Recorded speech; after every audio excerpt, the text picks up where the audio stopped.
Yours. Well, good evening and welcome to another Harif Zoom event.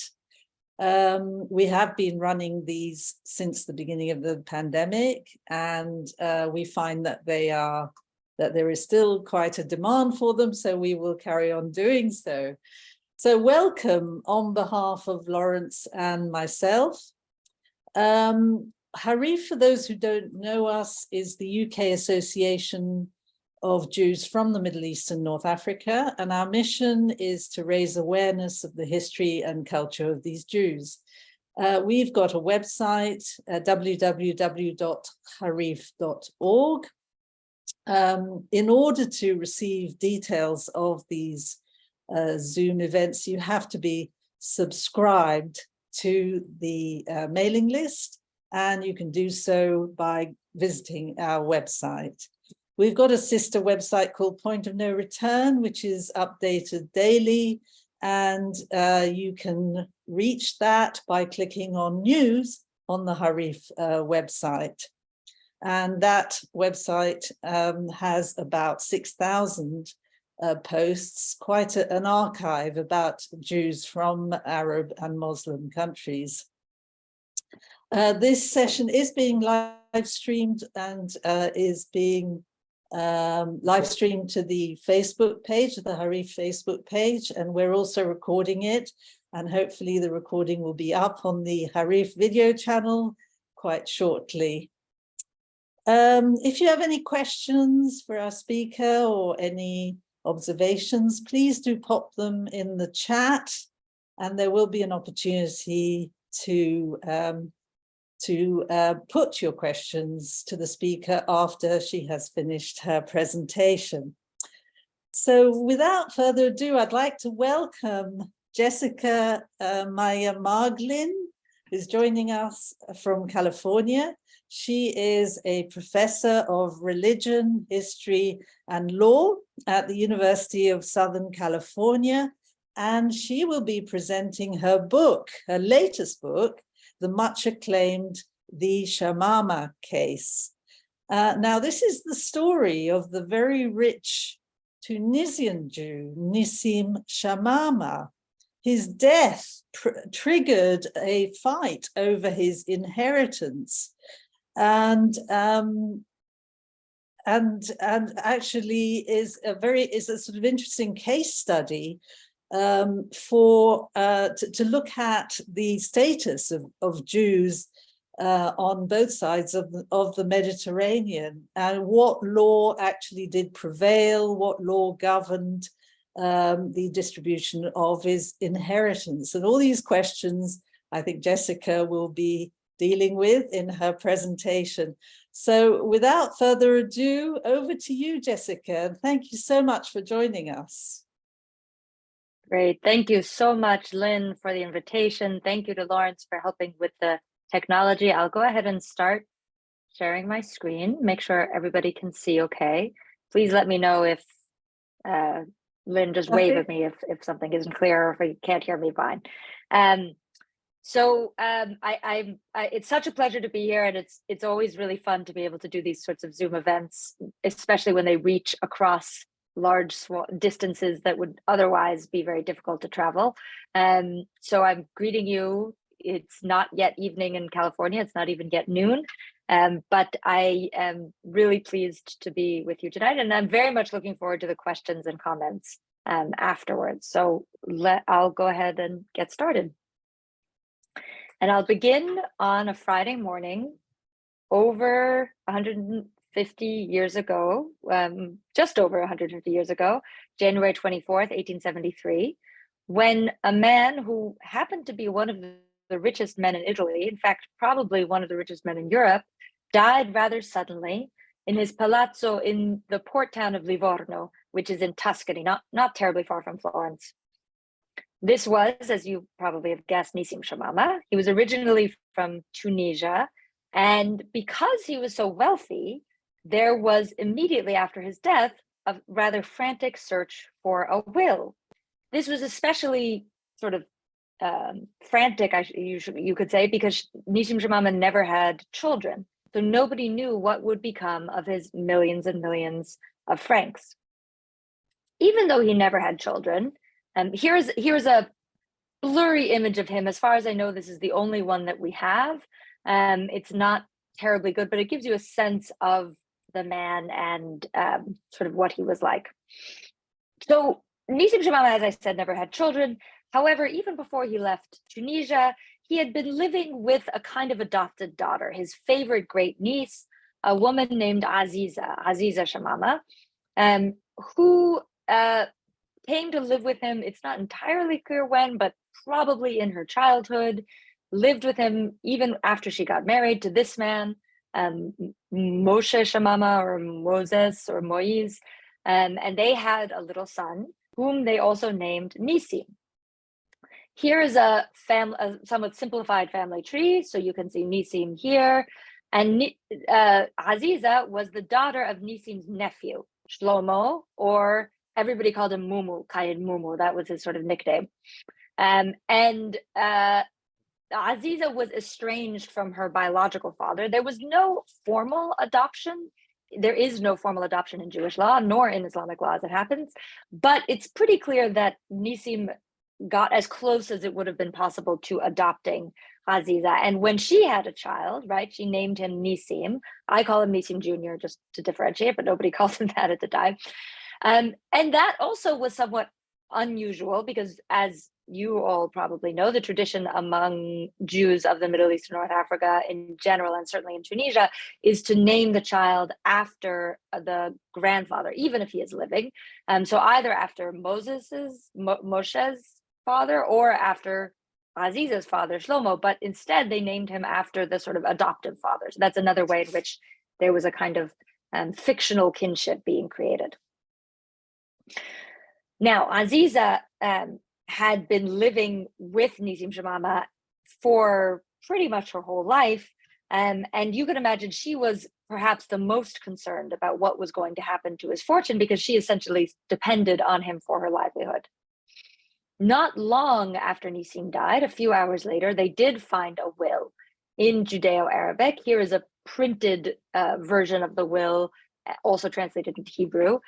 And this will divided Nessim Shamama's estate between Aziza and her son Nessim, who got half of the fortune. And then the other half went to two of his three living male relatives, closest living male relatives, a nephew named Joseph, a great nephew named Nathan.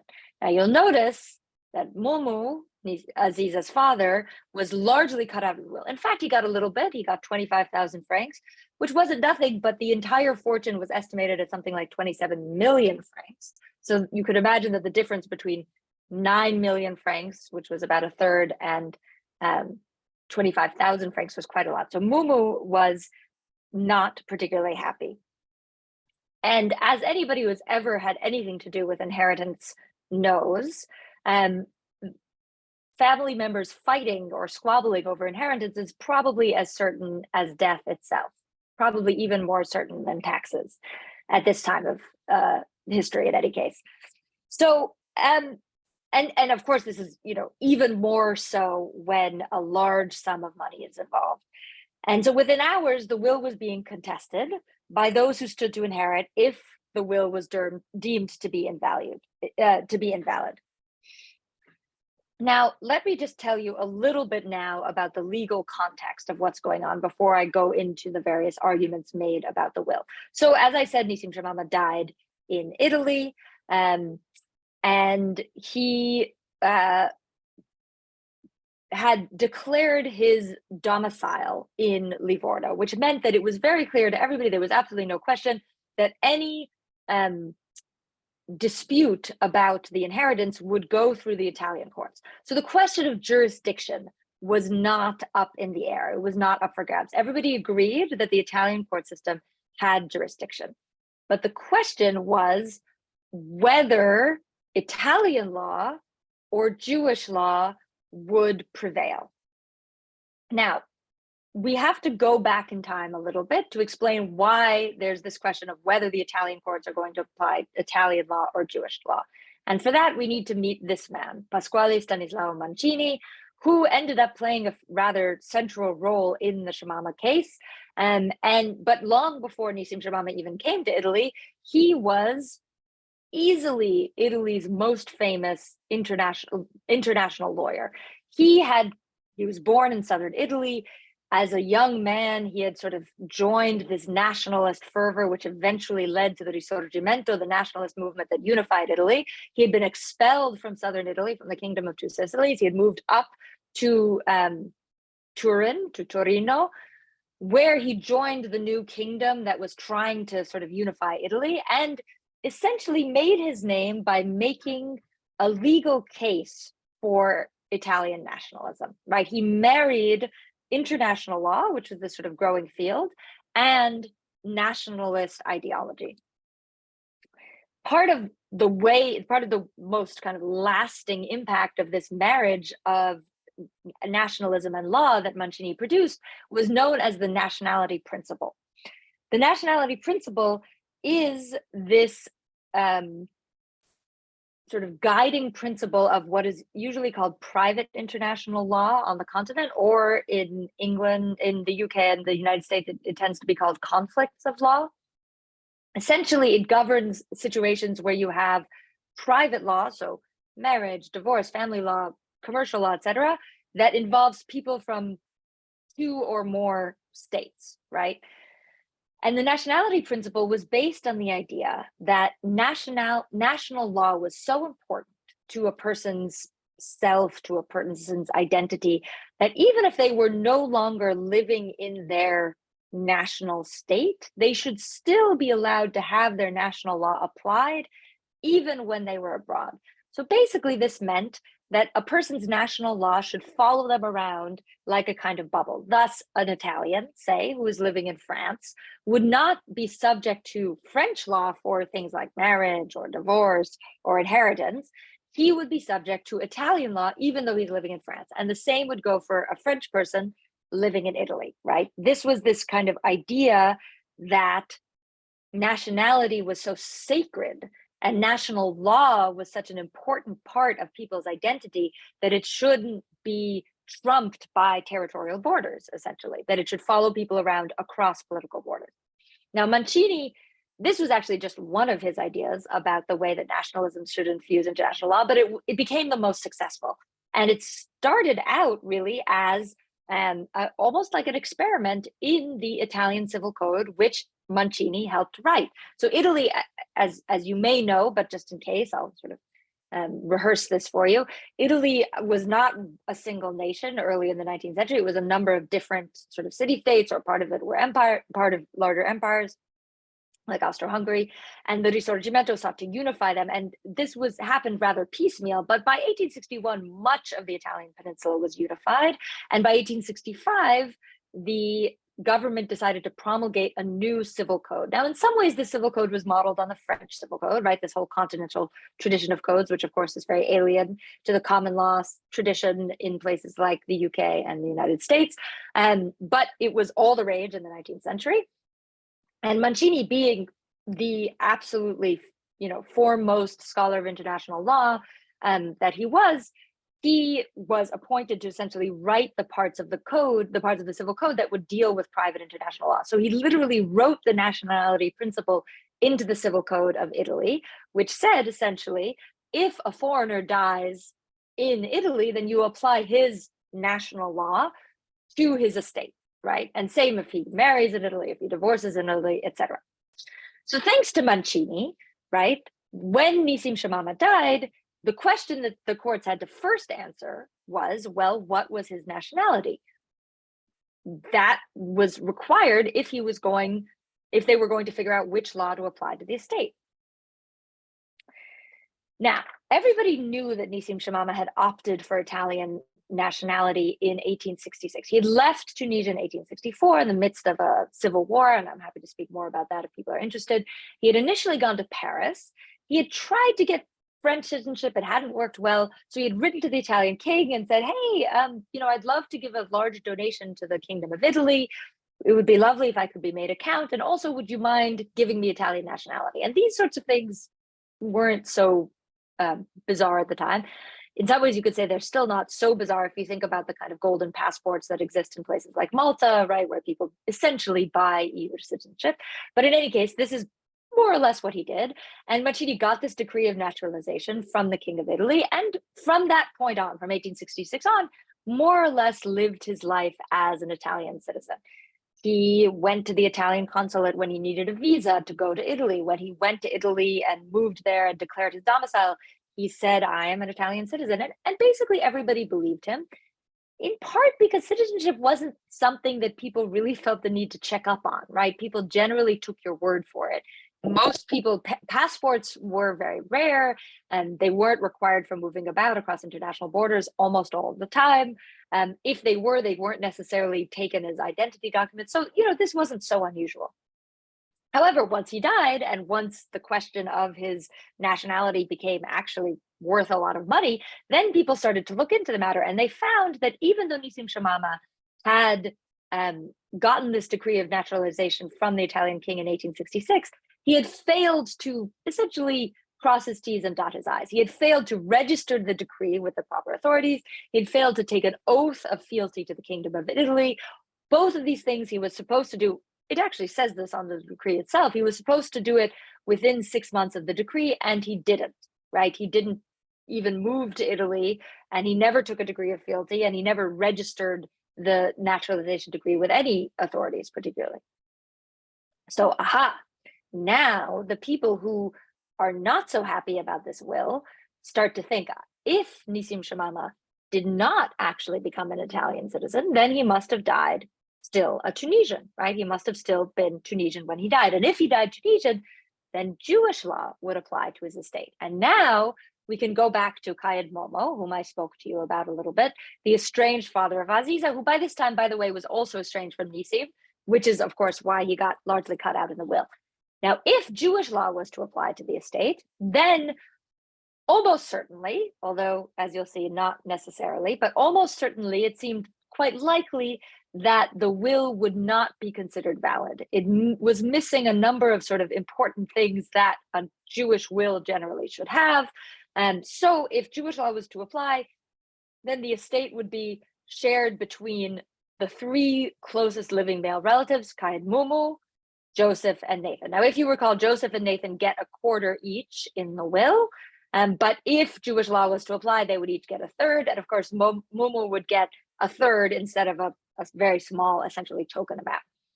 So, no surprise, people like Mumu and actually Joseph and Nathan were at first very eager to try to prove that Nessim Shamama had not died an Italian, that he had died a Tunisian, and that Jewish law should apply to the estate.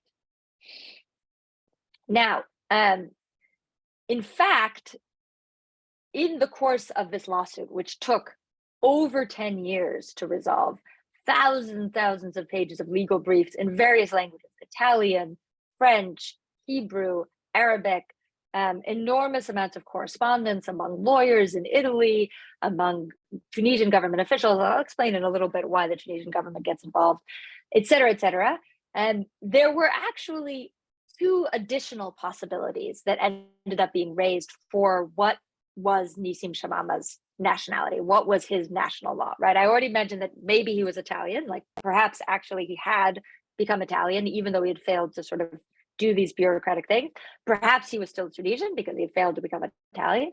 Perhaps he was stateless because he had failed to become Italian, but in leaving Tunisia and in essentially renouncing his Tunisian citizenship, he was no longer Tunisian, and thus he had died without a particular nationality, right? He was just belonged to nowhere. So and the fourth option— sorry to interrupt here, Jessica, your screen has gone blank for us. Oh, yes, no, I did that on purpose, sorry. Okay. So sorry. Sometimes when I'm talking about more conceptual things, I find it easier not to have the distraction of visuals. Yeah. I apologize. Yeah. No, that's okay. That's okay.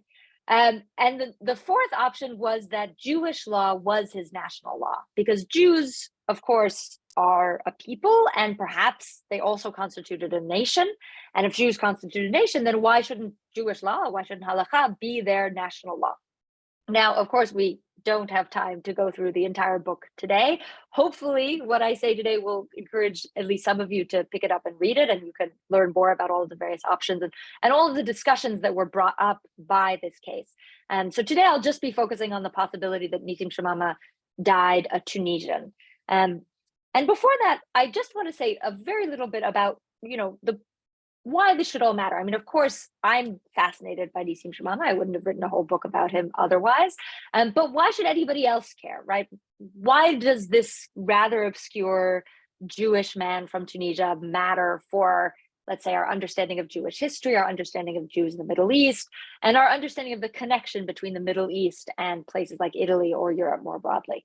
And I want to argue that part of what makes this case so interesting is that it comes at a time when these questions about what was nationality, how did it connect to other terms for belonging, like citizenship or subjecthood, right? Especially in Britain, being a subject is, of course, a very important thing.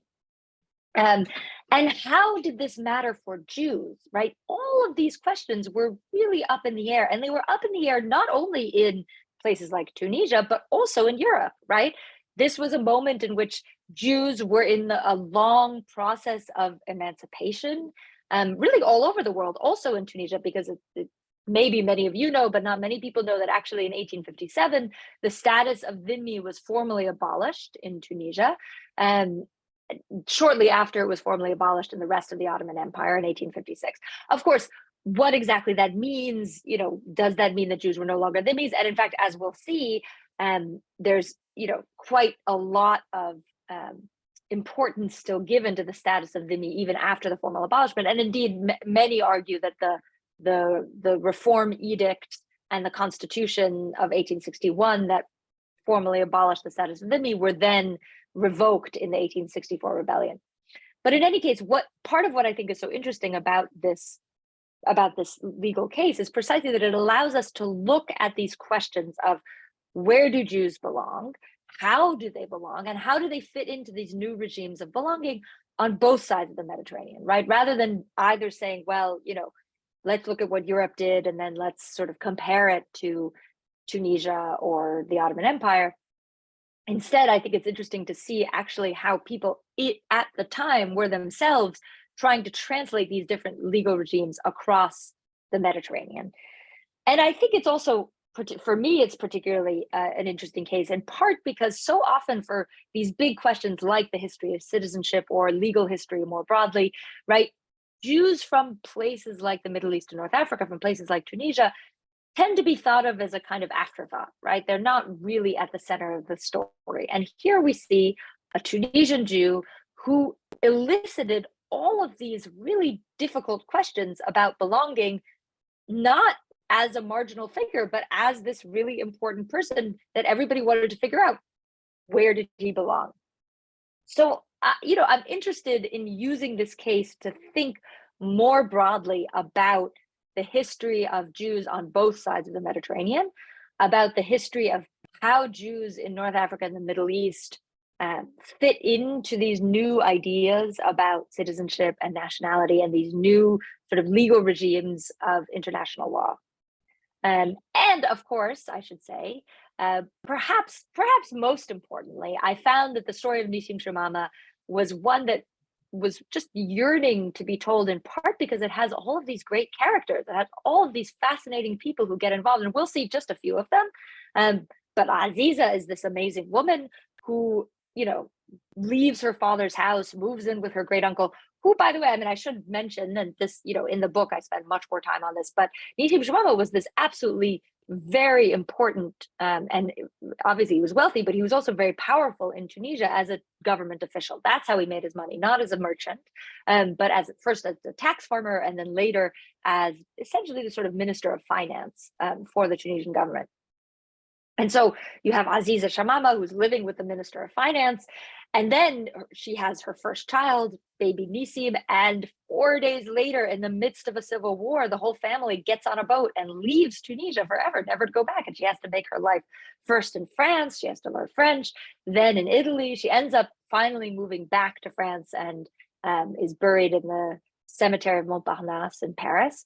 But that's a story for another time. So in any case, hopefully I'll give you a sense of some of these characters, and part of what I wanted to do with this book was really bring them to life in the context of this fascinating legal case, which brings all of these questions about where Jews belong to the fore.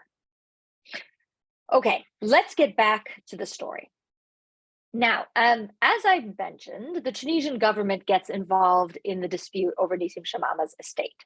Why is that? Well, I already told you that Nessim Shamama was this very high-ranking government official until he left in 1864. And, you know, he didn't,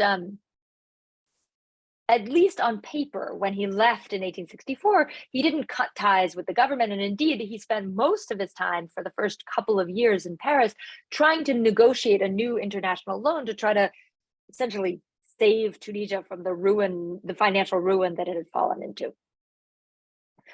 However, by the time Nessim died in 1873, the Tunisian government, in part under the influence of a French financial advisor who had sort of taken over Tunisian finances in the meantime, came to see Nessim as a corrupt figure who had embezzled a huge amount of money. And the Tunisian government believed that Nessim owed the Tunisian government, owed the Tunisian treasury quite a large sum.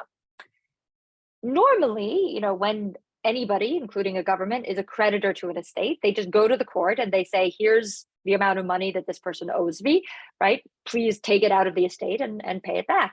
But the Tunisian government could not figure out how to prove its claims of the of Nessim Shamama's supposed financial misdoings. So instead of doing the kind of normal thing where they bring the ledgers and essentially prove their debt, they instead went a kind of back way. So remember Kayed Momo, who stood to inherit a third of the estate if the will was thrown out. Well, by this time, Kayed Momo was working for the Tunisian government. He had essentially taken Nessim's place as the kind of head tax collector of the entire country. And what happened is Tunisian government officials persuaded Momo to sign a contract saying that he would give the Tunisian government a quarter of whatever he got from the inheritance, and that would cover all of Nessim's debt. So this was a way, first of all, for the Tunisian government to get back their money, and second of all, to make sure that they were parties to the lawsuit and that they would be able to help persuade the Italian courts to throw out the will and to apply Jewish law and to make sure that Momo got his third of the estate. So they sent this guy, Hussein ibn Abdallah, who was a Mamluk, sort of a palace slave, essentially, who by this time was himself a very high-ranking government official, and had other experience sort of managing lawsuits for the Tunisian government in Italy. And he went to Livorno and essentially became the Tunisian government representative in the Shamama case. And he started hiring lawyers and, you know, sort of doing his best to make every claim he possibly could to prove that Nessim Shamama had died a Tunisian national. The first thing he did was try to assemble a good legal team. So he hired this man, Augusto Pierantoni, who was essentially the second most famous international lawyer after Mancini. Pierantoni was Mancini's student. He was his protege. In fact, he had married Mancini's daughter, so he was Mancini's son-in-law. And he was himself a sort of rising star of international law, who was a professor at this point in Rome, and really was that was an impressive coup to get somebody like Pierantoni to work on the Shamama case. Of course, the other side, Aziza, then turned around and did something even more impressive, which was hiring Mancini himself. So you had both of these incredibly powerful and brilliant lawyers working on the case. Pierantoni working for Momo and the Tunisian government to try to prove that Nessim Shamama had died a Tunisian, and Mancini working for Aziza trying to prove that Nessim Shamama had died in Italian. Now, Mancini has all sorts of fascinating arguments for why Nessim Shamama died in Italian. Again, I won't have time to go into them today, but I'm happy to talk a little bit about that in the question and answer if you would like. But we'll focus on Pierantoni and Hussein, who sort of together worked to try to prove that Nessim Shamama had died a Tunisian national. Now, one of the problems, of course, with it is that even though Pierantoni was a brilliant international lawyer and really one of the foremost legal minds of Italy, he knew nothing about Tunisian law, nothing about Islamic law, nothing really about North Africa. This was the first time, as far as I know, that he worked on a case at all having to do with North Africa. And this is where Hussein actually himself became a rather important voice, because Hussein ended up writing these legal briefs, which he wrote in Arabic and then were translated into French and Italian, which helped Pierantoni essentially make his case. Now, the first thing that Hussein and Pierantoni had to confront in setting out to make the case that Nessim Shamama had died a Tunisian citizen is that the very initial ruling, the kind of lowest court ruling, which everybody knew would be appealed and in some ways wasn't that important, but nonetheless it kind of set the stage for later arguments, that initial ruling had actually said, first of all, it had ruled that Nessim Shamama died stateless. And part of the reason it had ruled that is that it doubted whether a Jew like Nessim Shamama could ever actually be a Tunisian. Essentially, it explained that Jews in Tunisia were barred from enjoying full civil rights in a society, quote, regulated by the Quran, which had yet to guarantee the, quote, absolute equality of all of its subjects before the law, regardless of their religious faith. In other words, because Jews weren't equal in Tunisia, they could not be nationals. Now here, you have to see that the use of the word national, if any of you have any knowledge of legal history or just the international law of citizenship or nationality, you might be a little confused, because the way that the jurists use the word national today is to mean a kind of bare bones belonging to a state. So anybody who belongs to a state, whether or not they have full political and civil rights, is a national. However, what's so interesting about the Shamama case is that in the 1870s, when all of these arguments were being made, actually that precise meaning of nationality was not yet fixed, and nationality was often used as a synonym for what we would today call citizenship, that is, full political and civil rights as part of belonging to a nation. And that's essentially what this initial court ruling was saying, that nationality means citizenship, and that because Jews in Tunisia aren't full citizens, aren't full nationals, Nessim Shamama could never have been Tunisian, thus he must have died stateless. Now, needless to say, Hussein and Pierantoni had to disprove this, right? And Hussein initially wrote a very detailed response to this essentially accusation that Jews in Tunisia were not nationals. Now, the first thing that's interesting is that he concedes the point that Tunisia is ruled by Islamic law. He says, yes, that's true. The Quran is important in Tunisian law, but he disagrees with what the Quran says. And I'll quote him. He writes, in Islamic law, nationality, he uses the word jinsiya, is based on religion for Muslim subjects and on the pact of dhimma for non-Muslim subjects, which he uses the term ra'aya, which is literally refers to flock and is usually translated as non-Muslim subjects in the Ottoman context. Now, I just want to point out that in general, this is in some ways really quite a radical thing to say, because most people who look at the history of nationality and citizenship in the Islamic world basically assume that nationality is a modern invention, right? It's something that Muslims are copying more or less from places like France and Italy and Britain and things like that. But what Hussein is doing here is saying that no, actually nationality, jinsiya, is something that comes from Sharia. It comes from Islamic law, right? It comes from the Islamic obligation of loyalty and obedience to the ruler of a particular state for Muslims. And for Jews, it comes from the status of being a dhimmi, of being a protected person who is under the dhimma, under the protection of the Muslim sovereign. So for Hussein, jinsiya, nationality, is not something that gets imported from the West, but rather it's a dimension of the Tunisian Bey's sovereignty over his subjects. And thus, as dhimmis, Jews owe allegiance to their Muslim ruler, just as Muslims owe allegiance to their Muslim ruler. Hussein went even farther in this legal brief, arguing that not only were Jews and Tunisian nationals, but that in fact they were equal before the law with Muslims. The Islamic religion accords dhimmis and Muslims the same rights and the same obligations. Now, in some ways, this is a little bit disingenuous because if you know anything about the status of dhimmi, in fact, the whole point is that it comes with a slightly different set of rights and a slightly different set of obligations. So there are certain restrictions that are associated with the status of dhimmi, right? Jews aren't allowed, Jews are supposed to wear, Jews and Christians, any dhimmis are supposed to wear distinguishing clothing. They're not supposed to ride on horses. They're not supposed to build new houses of worship. They're not supposed to have public processions, et cetera, but they also have rights such as the right to a certain amount of legal autonomy, the right to practice their religion, the right to have houses of worship, even if they're not allowed to build new ones. And they have different obligations, right? Whereas Muslims have to pay a certain set of taxes that are specific to Muslims, dhimmis only pay the jizya, which is the head tax for non-Muslims. And, in other words, Hussein's claim that Jews and Muslims are the same, have the same rights and obligations, seems to go against the history of the status of dhimmi as most people know it.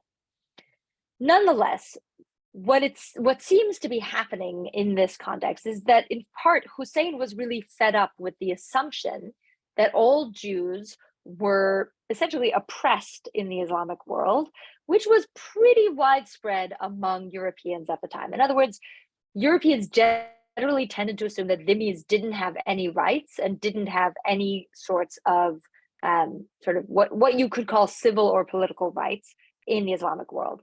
And he says in an earlier document that he writes a few years before, he notes that there's all of this talk about Europeans criticizing places like Tunisia for the way that they treat Jews, but in fact Jews in England weren't yet fully equal. Jews in Spain weren't even allowed to live there. Jews in Italy had only recently been emancipated, et cetera, et cetera.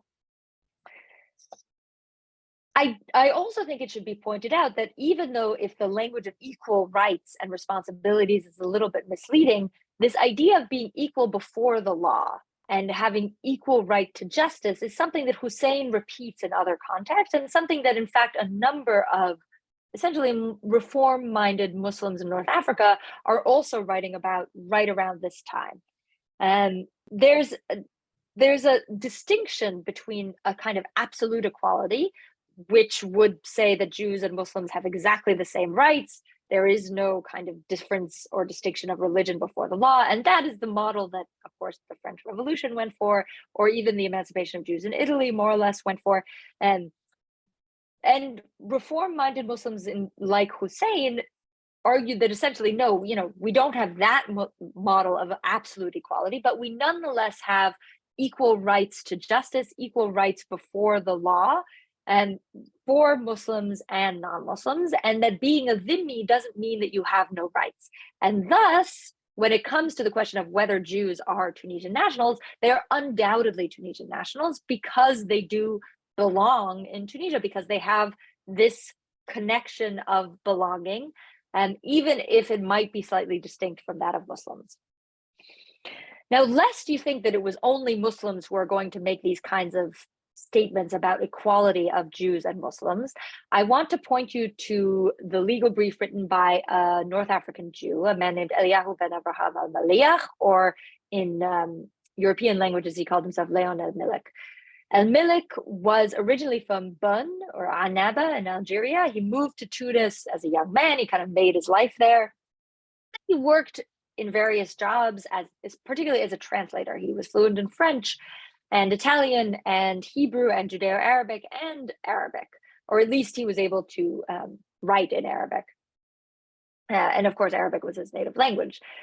And he essentially kind of sold himself as an intermediary to Hussein when Hussein started working on the Shamama case. Al-Milik said, look, you're going to need somebody who can talk to rabbis, who can talk to the various Jewish heirs.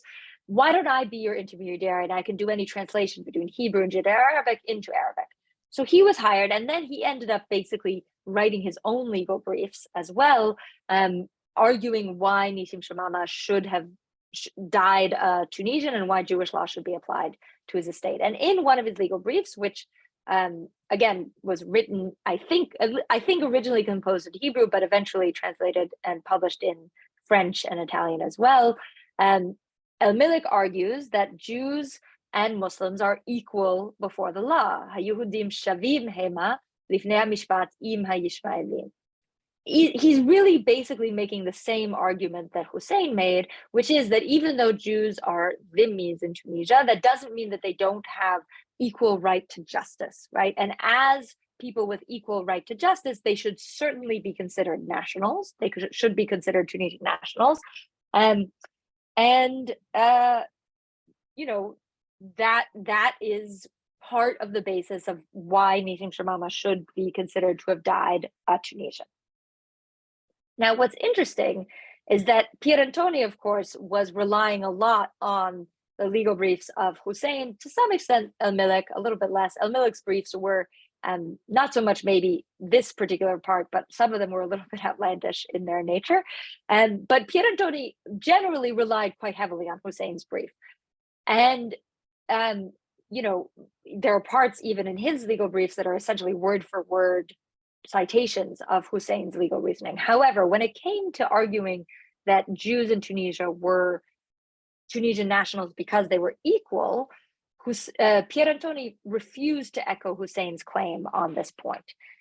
I think probably Pierantoni was afraid that it was just too outlandish, that nobody would believe him. In Europe, there was such a kind of just presumption that Jews and Christians in the Islamic world had no rights, you know, even whether or not they were equal, no way. But even if they weren't equals, the idea that they might be considered sort of nationals or citizens in some sense was really anathema to the vast majority of Europeans. And so probably Pierantoni just thought that this would never fly. Instead, he argued that you don't need to have rights in order to be a national. So he made the distinction between nationality as this kind of bare bones belonging and citizenship as full-fledged belonging. And he said, well, look, I mean, Jews in Italy before emancipation, or let's say in Piedmont, right, they were nationals, right, even though they weren't emancipated and thus weren't citizens.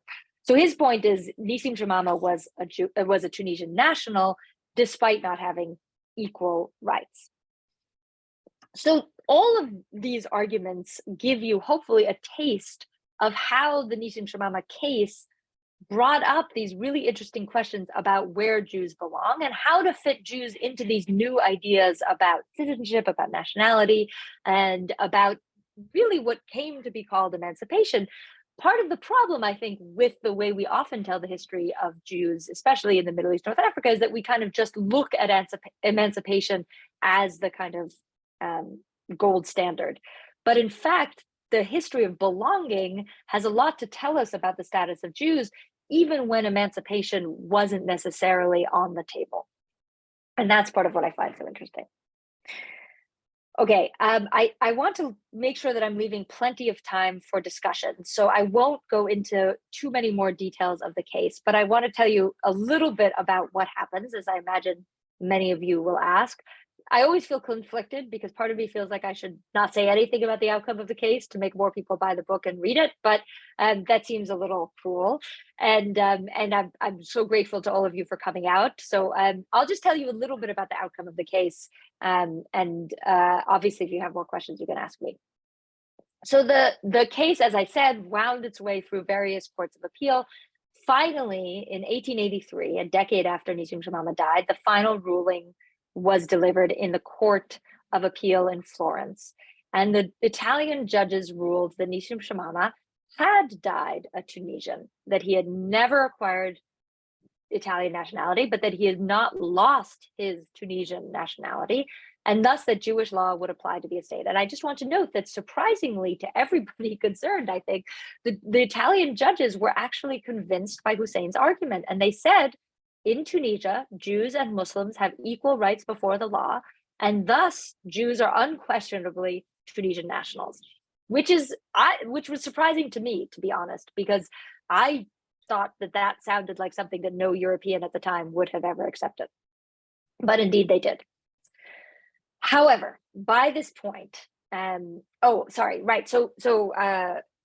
say a little bit about then what happens to the famous will. Of course, then Jewish law is going to be applied to the state. And as I mentioned, everybody thought that Jewish law would essentially declare the will invalid. However, there was a kind of argument going on almost in parallel to the argument being made before the Italian courts, going on among rabbis across the Mediterranean, in Ottoman Palestine, in Salonika, in Tunisia, in France, who are all trying to figure out, could you perhaps consider the will valid according to Jewish law? And there were arguments made saying that it was valid according to Jewish law. And when it came time for these Italian judges to try to decide what Jewish law said about the will, they ended up siding with those rabbis who had said, no, it could be considered valid according to Jewish law. So in the end, the Italian court gives half of the estate to Aziza, to her young son Nissim. Mumu gets almost nothing, and Nathan and Joseph get only a. However, at this point, this guy, Baron Émile d'Erlanger, has done something very smart. As you can imagine, go back to the slide and keep showing you this guy, Baron Émile d'Erlanger. By this point, the entire family had run out of money. In fact, they ran out of money just a few years into the law school because they had to pay all of these lawyers. They had to keep up their living expenses, et cetera, et cetera. And this man, who was a wealthy banker, actually of German Jewish origin in Paris, who had known Nessim Shamama, he had been involved in making international loans to Tunisia back when Nessim Shamama was still a minister of finance.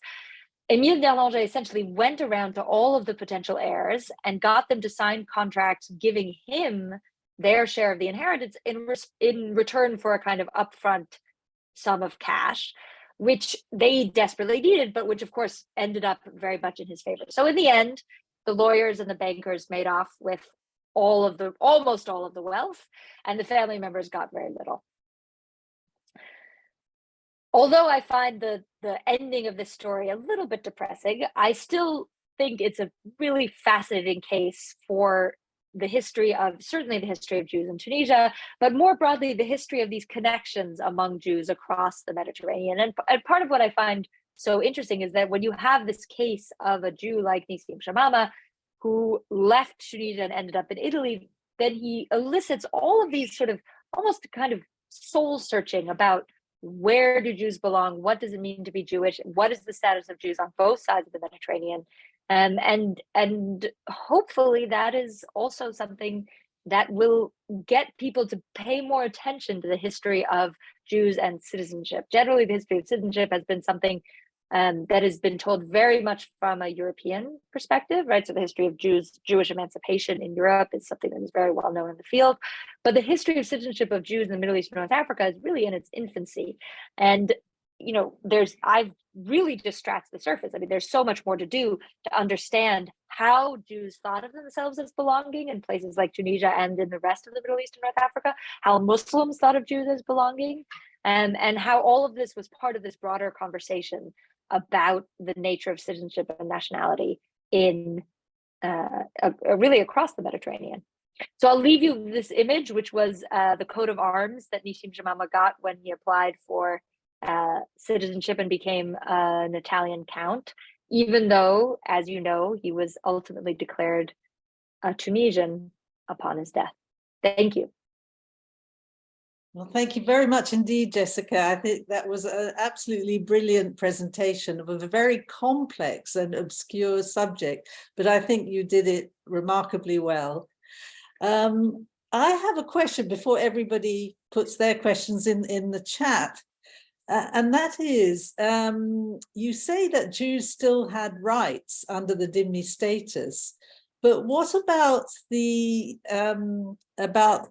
case of Batosh Spez, who apparently was Nessim Shamama's coachman, and that apparently triggered the whole business of applying equal rights and abrogating the dhimmi status in Tunisia. Mm-hmm. So can you explain a little bit about that and how the situation changed after the Batosh Spez case?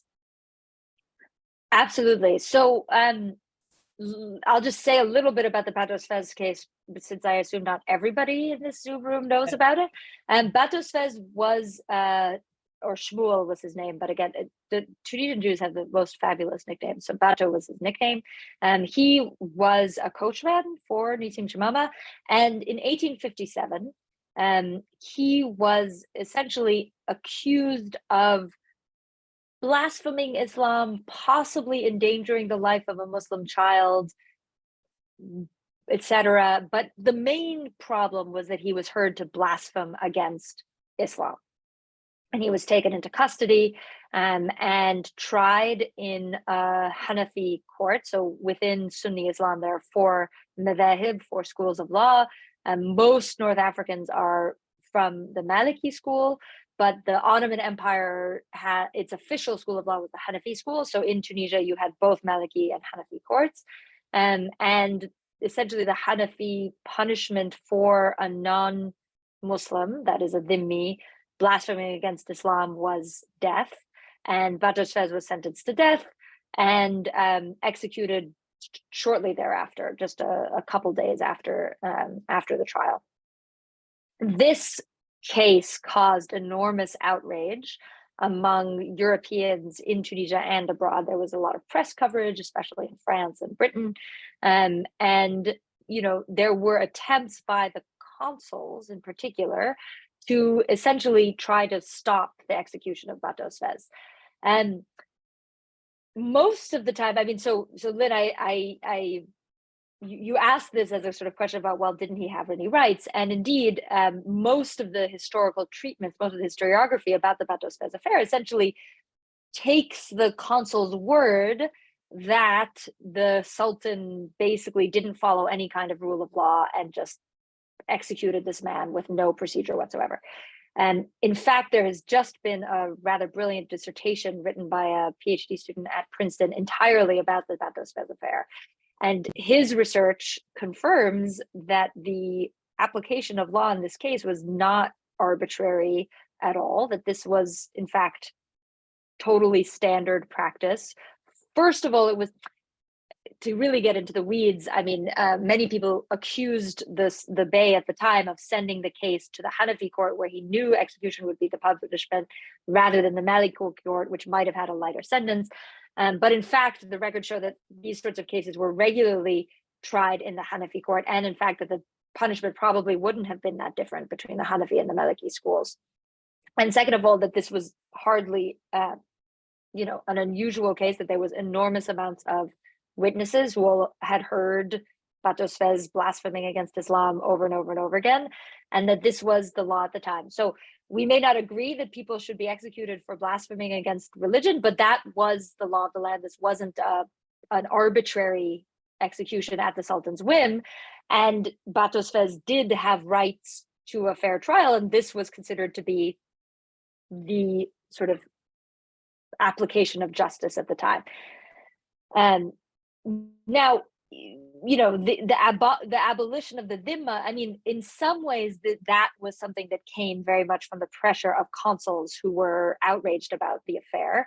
But in other ways, it also came from pressure from the Ottoman Empire, because as I sort of mentioned briefly, the Ottoman Empire had already abolished the status of dhimmi in 1856, and the Ottomans wanted Tunisia to promulgate the same decree in Tunisia. Actually, the Bey refused, and even when the Bey did sort of promulgate his own reform decree in 1857, it wasn't a direct translation of the Ottoman decree at all.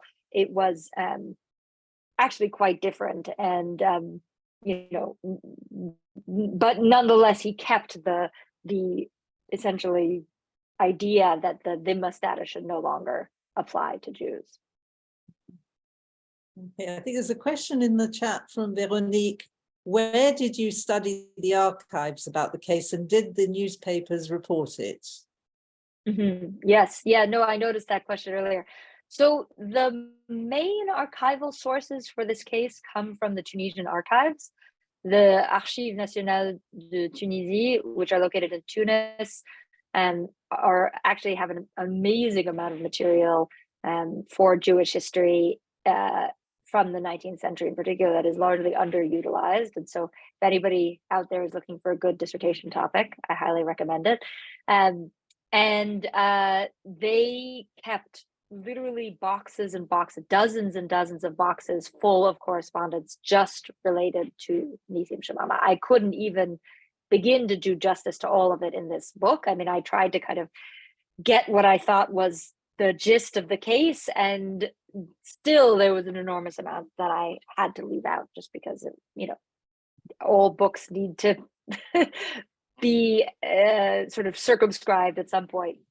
But I also did a lot of research in Italy, especially for the sort of legal cases, and for sort of understanding the family, the Shamama family. Many members of the Shamama family moved to Italy. And I did a little bit of research in Paris, and Shamama was there for a brief period. I did some work in the Ottoman archives in Turkey, because of course Tunisia was part of the Ottoman Empire. And so even though the Bey was sort of semi-autonomous, I was interested in trying to understand how the Ottomans were involved, to what extent the Ottomans were involved more generally in Tunisian history at the time, and specifically in the Shamama case. And there was some newspaper coverage, not an enormous amount, interestingly. Even during his lifetime, Nessim Shamama wasn't super well known. He was well known in Tunisia, but in France he kept a pretty low profile. In Italy he kept an even more low profile, I would say. So this wasn't like a celebrity case. It wasn't like the O.J. Simpson trial. It was nothing like that. It was a case that had all of these high-powered lawyers and involved an enormous amount of money, but it wasn't something that the entire Jewish community of Italy was following breathlessly. And there was reporting, particularly, there was reporting about it in the Jewish newspapers, but not as much as you might think, actually. I think there's a question from Nigel. Are there parallels with the Don Pacifico case of the 1840s? Wasn't that the gunboat diplomacy, where the British sent a gunboat to protect I think he was a Greek Jew? Right. You're thinking, I think that was in Greece. No, I believe. Yeah. That's a great question. Yes, in the sense that the entire Middle East and North Africa at the time had in common the sort of regime of extraterritoriality that determined the legal status of foreigners, meaning that if you were a British subject in Tunisia, right? Right, exactly. Oh, so was he Portuguese? But I thought he was somehow a British subject. Yeah, Don Pacifico, no? Yeah. I thought he was I think, yes, a British subject. I can't remember how he got his British subjecthood, though I suspect it might have been through Gibraltar. A lot of Jews who claimed British subjecthood ended up through Gibraltar at some point. So it's relevant in the sense that this extraterritorial status was ubiquitous across the Mediterranean. However, Nessim Shamama himself never actually claimed any sort of extraterritorial status. So lots and lots of Jews in North Africa, in Tunisia, basically claimed to, basically got French protection or Spanish protection or Portuguese protection or British protection. And some of them in Tunisia actually got British protection by having at some point lived in Gibraltar and acquiring some sort of papers that showed that maybe they were a British subject, and then going back to Tunisia. In fact, the precise requirements for proving one's status as eligible for British protection were a lot looser in the 19th century Mediterranean. So many people who today would never, be able to claim the status of British subject, at the time were able to do so.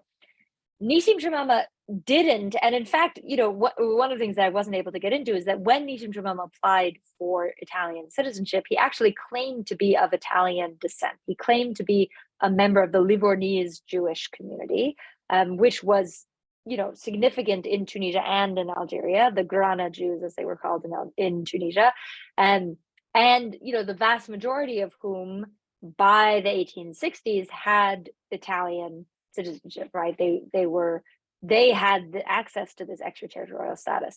However, during his time in Tunisia, Nessim Shamama never seems to have tried to claim that he was Italian. And it was only after he left, and pretty much everybody agreed that he wasn't actually a member of the Grana, that he was what's called a Twansa, a Tunisian Jew. But the people who gave him his degree of naturalization clearly hadn't looked into it that hard. So in the sense that there was this extraterritorial status kind of floating around, but not sort of specifically for the Shamama case. But did the Livornese Jews, the Grana, actually have separate courts within Tunisia? Could they actually have an advantage there? Yeah, well, first of all, the Grana community in Tunisia had formally separated from the Twansa community in the early 18th century, in 1720. So they had separate kosher butchering, separate cemeteries, separate bate din, separate Jewish courts, a separate sort of leadership structure. And in that sense, they did have separate courts. However, by the 19th, and at the time, most of them weren't actually claiming extraterritorial privileges. It only started in the 19th century when extraterritoriality really kind of booms. And then you have a lot of these Grana Jews, these Livornese Jews, starting to claim to be Italian, well, first to be Tuscan, and then once Tuscany becomes part of Italy, to be Italian. And then they would go to the Italian consular courts. They would have access to these consular courts as if they were Italian Catholics who had just come from Florence or Rome or Milan or wherever. So they didn't have separate courts for themselves, but they did have access to these Italian courts as Italian nationals. I think there's a question from Clive. How did Nessim make so much money as a government official? And what would he have been worth in today's money? Well, that's a good question. That's a great question. My father's an economist, and he basically convinced me that it's very difficult to estimate value of things like stocks. Most of Nessim Shamama's wealth was in stocks, a little bit was in real estate. But I can give you a sense of the order of wealth of his magnitude, of the magnitude of his wealth. So as I said, his estate was worth 27 million francs. He died in 1873. A few years earlier, the head of the Rothschild Bank in Paris died and left an estate of, if I recall, something on the order of 60 million francs. So more, right? The Rothschilds were certainly richer than Shamama, but not that much more, right? I mean, only about twice the size of Nessim Shamama's estate. And remember, the Rothschilds were like the wealthiest people in the entire world.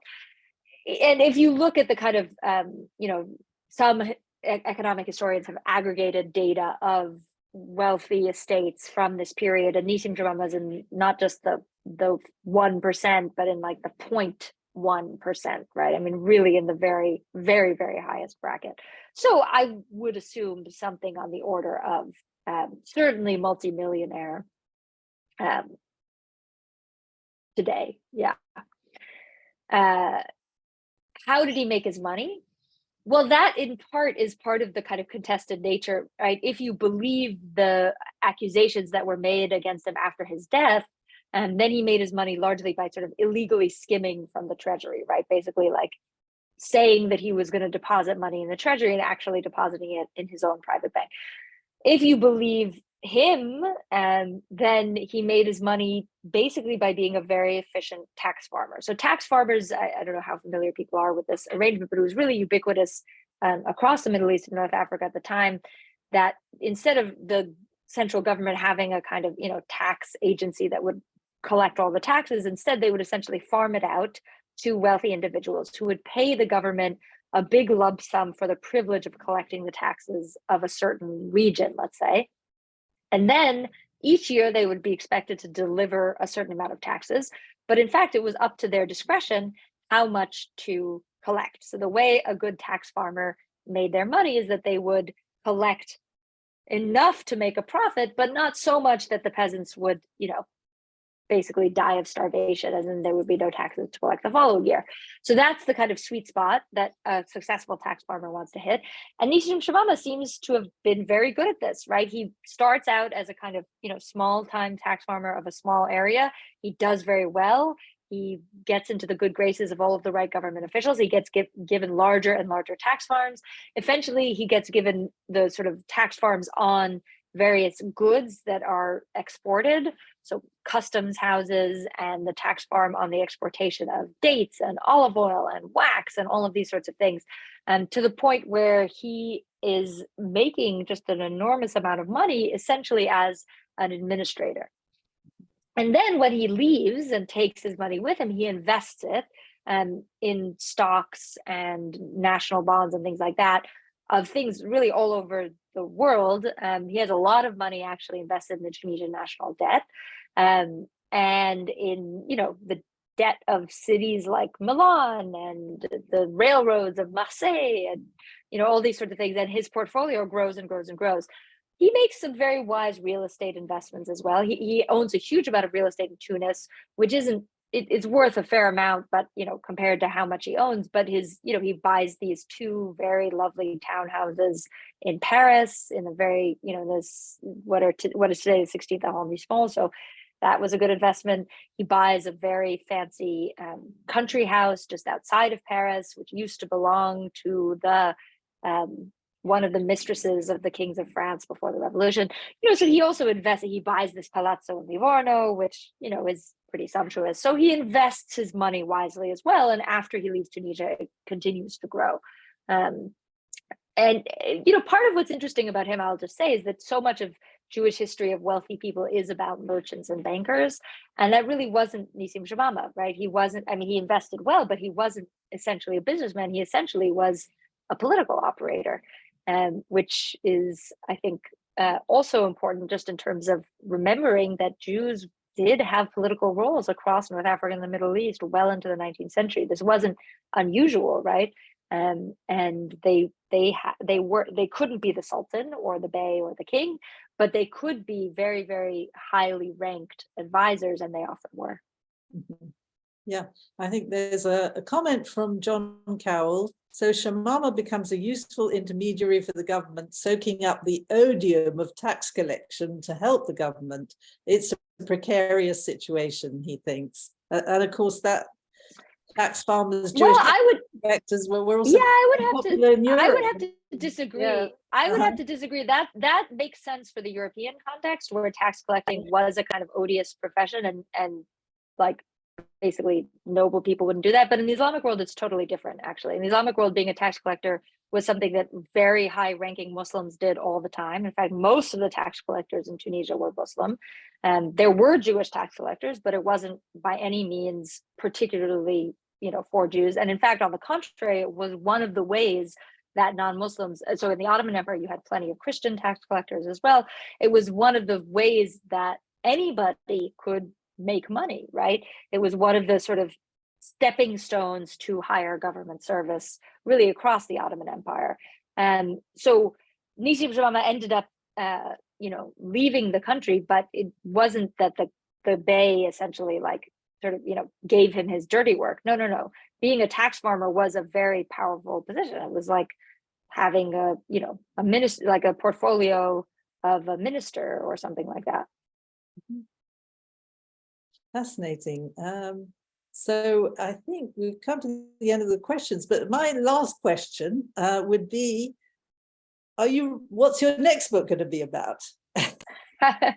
Oh, of course. Yeah.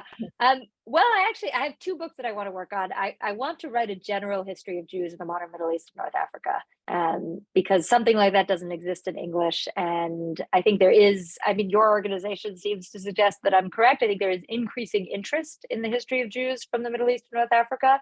People realize that we don't know enough about it. And, you know, especially the modern period, they're so important for understanding the history of the modern Middle East. And the entire region. So I would like to write that. And then I'm also starting work on a sort of more archivally intensive book, actually about extraterritoriality in the 19th century Mediterranean. So the Don Pacifico affair has very much been on my mind, because it's this important kind of, you know, beginning of interest, sort of paying attention to the status of people with extraterritorial privileges in the Mediterranean. In a way that hadn't perhaps maybe been made like, you know, British newspapers before then. So yeah. Great. We'll wish you all the best with those projects. And in case anyone wants to buy the book, I don't know if you can see it because it's sort of disappearing against my background here. I don't know if you can see it. Anyway, it's called the Shamama Case. It's by Princeton. Is that Princeton University Press? That's right. Yep. And it's available on Amazon, I think. I think he'd better hold it. Yes, yes. It's It's available on Amazon, and yeah. Princeton has UK distributors if you prefer to buy it directly from the publisher. Okay, there you go. There you go. I really do recommend it. It's a fantastic read. It sort of reads like a detective story, really. You want to know what happens next. So, you know, it has a second-hand copy for sale. No, I'm keeping mine. Anyway, it just remains for me to thank you so much, Jessica, for absolutely fascinating talk. And thank you all for joining us. Before we say thank you and goodbye, I just wanted to remind everyone that the next subject of our Zoom talks will be on the 20th of June, when we'll be talking about Iraqi Jewish cinema owners, something quite different. And then we'll have something on the Jews of Japan in July. So I hope you'll join us then. Here we go, the Saudai brothers, pioneers of cinema in Iraq, and Jews of Japan. So please do join us for these forthcoming talks, and at the Sassoons of Letchworth. So we come back to England for that. Okay, so once again, thank you so much, Jessica. And I hope you'll visit us in London when you're doing your research in Paris, or maybe we'll come over and visit you. Either way, that would be lovely. Thank you so much for this opportunity, and thank you to all who have joined and for your excellent questions. It's really been a pleasure. Thank you. I'm going to allow everyone to unmute themselves now, and everyone can say hello or whatever. I recognize every name on there, so everyone can unmute and say thank you in their own way. Okay. Everyone's right. I think Anat wants to say something. Anat, can't hear you. Anat wants to say thank you very much. Very interesting. Thank you. Thank you so much for joining. Anat is in Peru, actually, aren't you? You're in Peru. Oh. You really are global. Yeah.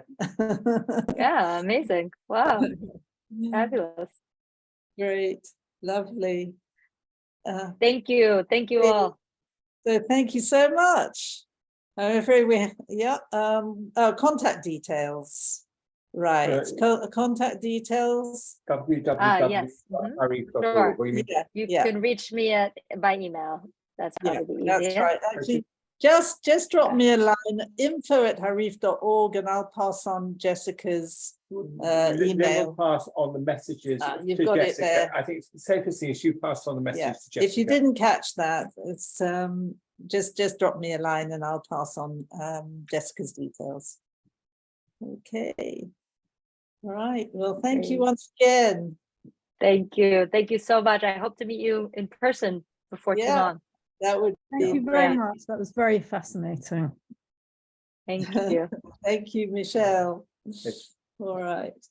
Okay. The forerunner of lots of these international tax kind of litigation, where all these different jurisdictions want to get their hands on the taxes. Absolutely. Yes, exactly. Yes. Yeah. Right. It's sort of, I think of it as the slightly more interesting version of tax law. Yeah. Although I hear tax law could be very interesting. Maybe I'm prejudiced. Okay. If I'm going to close the meeting for everyone in now. Thank you all for joining us, and hope to see you. Yeah. Have a good evening. Have a good day. Have a good day in California. Take care. Thanks.